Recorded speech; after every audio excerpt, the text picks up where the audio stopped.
दिल्ली में जो मौसम है आज उसके साथ आज कोहरा भी घना है। अचानक थोड़ी देर में धुंध इतनी ज्यादा बढ़ गई है कि मौसम विभाग ने दिल्ली में कोहरे का रेड अलर्ट जारी किया है। हालात ये हो गए हैं कि थोड़ी देर पहले सफदरजंग में 0 विजिबिलिटी दर्ज की गई, वहीं पालम में 50 मीटर विजिबिलिटी दर्ज की गई है। दिल्ली के अलावा देश के तमाम हिस्सों में भी कोहरे का असर दिखाई दे रहा है। यूपी, उत्तराखंड, पंजाब में कोहरे का येलो अलर्ट जारी कर दिया गया है। पंजाब में भी कोहरे का येलो अलर्ट है। इस बीच नागरिक उड्डयन मंत्रालय ने विमान यात्रियों को एडवाइजरी जारी कर कहा है कि कोहरे से उड़ान पर असर पड़ सकता है। अतिरिक्त समय लेकर निकलें, साथ ही अपनी एयरलाइंस के संपर्क में रहें। यानी कि आज का दिन भी दिल्ली वासियों पर धुंध का साया छाया रहेगा। कल भी सबसे कम विजिबिलिटी और ठंड दर्ज की गई थी। गुरुवार के दिन आज उड़ानों पर कोहरे का असर हो सकता है। कई जगहों पर भयंकर कोहरा दिल्ली एनसीआर में इस वक्त भी है।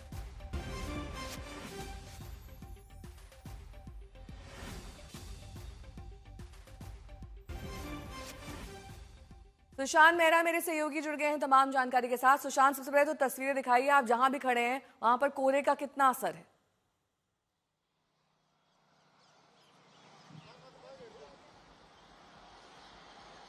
देखिए नेहा, मैं आपको सबसे पहले तस्वीरें दिखा दूं। ये कर्तव्य पथ की, और मेरे पीछे अगर आप देखेंगे तो इंडिया गेट है, जो कि पूरी तरीके से इस वक्त कोहरे की चादर से जो है वो लिपटा हुआ है। और आसपास की तमाम इमारतें अगर आप देखेंगे तो कोहरे की चादर में इस वक्त जो है वो समा सी गई हैं। लेकिन मौसम विभाग की तरफ से आज दिल्ली के लिए खास तौर पर अलग अलग डिस्ट्रिक्ट, यानी खास तौर पर अगर बात की जाए south Delhi, central Delhi, new Delhi, इन तमाम डिस्ट्रिक्ट के लिए रेड अलर्ट जो है वो जारी किया गया कोहरे को लेकर के। अगले 2 घंटे में अगर कहा जाए तो विजिबिलिटी और कम जो है वो दर्ज की जाएगी। खास तौर पर सफदरजंग में सुबह के वक्त जो विजिबिलिटी दर्ज की गई है वो 0 विजिबिलिटी दर्ज की गई है। वहीं पालम में 50 मीटर के आसपास जो है वो विजिबिलिटी दर्ज की गई है। इसके अलावा जहां मेरी इस वक्त मौजूदगी है इंडिया गेट पर, अगर आप देखेंगे तो विजिबिलिटी महज 100 मीटर के आसपास जो है वो दर्ज की गई है। और अगले 2 घंटे के अंदर अगर कहा जाए तो विजिबिलिटी और भी जो है वो कम होगी। इसके अलावा खास तौर पर उत्तर भारत के तमाम जो राज्य हैं, खास तौर पर पंजाब, उत्तराखंड, उत्तर प्रदेश, यहाँ पर येलो अलर्ट जो है वो मौसम विभाग की तरफ से जारी किया गया है। दिल्ली में दोगुनी मार जो है वो दिल्ली वालों को झेलनी पड़ रही है। एक तो कड़ाके की ठंड, कोहरे की चादर, उसके बाद अगर बात की जाए तो पोल्यूशन का स्तर भी जो है वो दिल्ली वालों के लिए परेशानी इस वक्त जो है वो बना हुआ है। दिल्ली में एयर क्वालिटी इंडेक्स 387 जो है वो दर्ज किया गया है। एक तरफ प्रदूषण की मार है, दूसरी तरफ कोहरे की, और लगातार AQI का स्तर भी बढ़ता जा रहा है। दिल्ली में इस तरह से धुंध का माहौल बना हुआ है कि आवाजाही में काफी ज्यादा दिक्कत आ रही है। वहीं अलग अलग विमानों और रेल सेवाओं पर भी इसका असर पड़ रहा है। कोहरे से बचने के लिए पुलिस अनाउंसमेंट कर रही है। कई ऐसे एक्सप्रेसवे हैं, हाईवेज हैं जहां पर लगातार एक्सीडेंट्स की घटनाएं हो रही हैं। सुनिए। कृपा करके अपनी गति सीमा निर्धारित करें और आराम से चलिए। आगे आइए, आप आगे आ जाइए, आगे चलिए, यहाँ मत रुकिए। कोहरा ज्यादा हो रहा है, अपनी गति सीमा निर्धारित करके चले, सुरक्षित चले। आगे चलिए, आप आगे खड़े होइए। तो दिल्ली वालों पर आज दोहरी मार है। कोहरा भयंकर है, प्रदूषण की मार से पहले ही जूझ रहे हैं। तो दिल्ली के कई इलाकों में आज AQI 400 के पार है। दिल्ली में औसत AQI 378 दर्ज किया गया है। खतरनाक स्तर पर एयर क्वालिटी इंडेक्स है। अमित भारद्वाज मेरे सहयोगी जुड़ गए हैं तमाम जानकारी के साथ। अमित, तमाम इंतजाम किए गए, आप ग्राफ फॉर लगा रहे हैं, आप अलग अलग तरीकों से ईंधन की सप्लाई PUC चेक करके दे रहे हैं, लेकिन फर्क क्यों नहीं पड़ रहा है? क्या वजह है?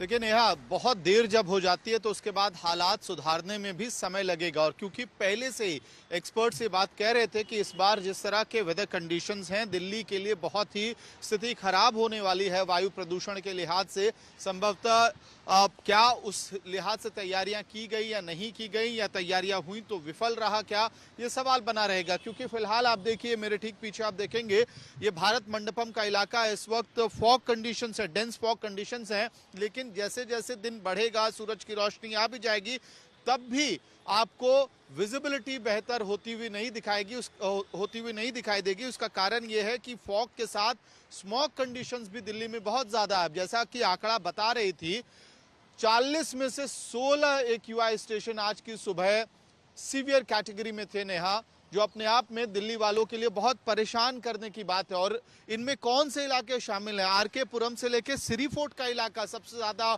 खराब स्थिति में है। सिरी फोर्ट ज्यादा ग्रीन बेल्ट माना जाता है। जो साउथ दिल्ली है वहां पे ग्रीनरी बेहतर है आउटर दिल्ली के कंपैरिजन में, लेकिन वहां भी अब हालात बहुत खराब है। 450 की तरफ आंकड़े बढ़ते हुए दिखाई दे रहे हैं कुछ इलाकों में। आनंद विहार पे 442 है, आरके पुरम में 448 है। तो ये बहुत कंसर्निंग पिक्चर है। ग्रैब 4 मेजर्स लगे हुए हैं, रेस्ट्रिक्शन लगे हुए हैं। इसके साथ साथ दिल्ली से बाहर की BS6 नॉन कंप्लायंट गाड़ियों को, प्राइवेट गाड़ियों को एंट्री नहीं दी जा रही है। लेकिन फिर भी अब हालात सुधरने में हो सकता है।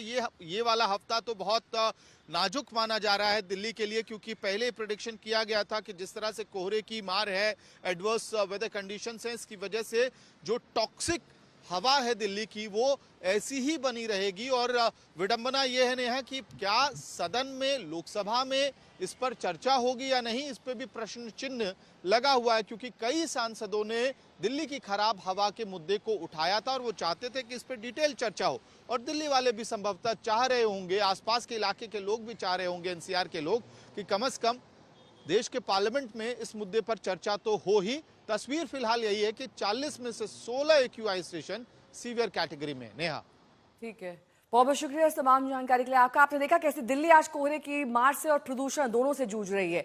कोहरे का कोहराम आज है, लेकिन प्रदूषण की मार से दिल्ली वाले करीब 2 हफ्ते से भी ज्यादा से परेशान है। दम घुट रहा है, सांसें अटकी हुई है। लेकिन हैरानी देखिए, संसद पर कल इस पर बहस नहीं हो पाई, लेकिन आज इसके लिए फिर से एक बार समय अलॉट किया गया है। सत्ता पक्ष का कहना है कि विपक्ष के हंगामे की वजह से ऐसा हुआ, जबकि विपक्ष ने इस पर डिबेट की मांग की थी। मेरा पूरा भाषण तैयार था, लेकिन अब शायद अगले सेशन में हो जाएगी, तब बोल लेंगे। मेरा पूरा भाषण तैयार था, लेकिन अब शायद अगले सेशन में हो जाएगी, तब बोल लेंगे। मेरा पूरा भाषण तैयार था, लेकिन अब शायद अगले सेशन में हो जाएगी, तब बोल लेंगे। राहुल गांधी अगले हफ्ते पार्लियामेंट में प्रदूषण के ऊपर चर्चा करने के लिए उन्होंने मांग की। आज लोकसभा में उसका नोटिस भी जारी हुआ और खुद भाग गए विदेश। ये LOP के सीरियसनेस है। आप मुद्दा उठाते हैं, आप मुद्दा उठाने के बाद पार्लियामेंट में नोटिस, एडजर्नमेंट नोटिस होता है, डिस्कशन के नोटिस होते हैं, आप खुद नहीं रहते यहाँ। ये आपके सीरियसनेस है। क्या जनता की आवाज़ें ना उठाएं? ये सदन किसके लिए है? वायु प्रदूषण की आवाज़ की पे चर्चा के लिए 1 मिनट शीतकालीन सत्र में सदन में नहीं मिला। 1 मिनट, और अब समापन की तरफ है। शीतकालीन सत्र 2 दिन में समाप्त हो जाएगा। तो ये मैं समझता हूँ सरकार कितना गंभीर ले रही है इस विषय को, ये दिखा रहा है। राहुल जी, सोनिया जी और विपक्षी दल के लोग मुद्दे तो उठाते हैं, परंतु जब मुद्दों पर चर्चा की बात होती है तब हंगामा कर सदन को स्थगित कर देते हैं।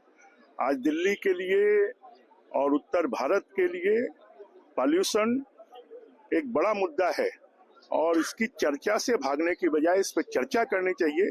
जो संसद है वो हंगामा करने के लिए नहीं है, वो चर्चा करने के लिए। पहले वो मांग करते हैं कि प्रदूषण के ऊपर में चर्चा होनी चाहिए, और जब चर्चा की बात आती है तो भाग जाते हैं।